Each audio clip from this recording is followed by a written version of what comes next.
बातमीपत्राच्या सुरुवातीला जर तुम्ही म्हाडाचं घर घेण्याचा विचार करत असाल तर तुमच्यासाठी महत्त्वाची बातमी सांगते।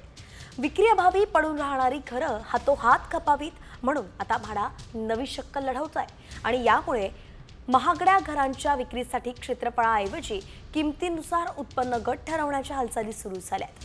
म्हाडाच्या घरांच्या किमती खासगी विकासकांएवढ्या असल्याची तक्रार सातत्याने होते आणि त्याच पार्श्वभूमीवरती आता म्हाडानं घराच्या किमती निश्चित करण्यासाठी एक त्रिसत्रीय समिती नेमलेली आहे। ही समिती सर्वसामान्यांना स्वस्तात घर मिळेल आणि म्हाडाचं देखील नुकसान होणार नाही या दृष्टीने अभ्यास करणार आहे। म्हाडाचं सध्याचं उत्पन्न गट नेमकं कसं आहे आपण पाहूया। तर अत्यल्प गट आहे 0 ते 25,000, अल्पगटासाठी 25,000 ते 50,000 पर्यंत उत्पन्न आहे।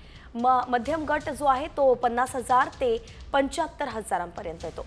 तर उच्च गट म्हणजे 75,000 पेक्षा जास्त उत्पन्न ज्यांचं आहे त्यांच्यासाठी असतं।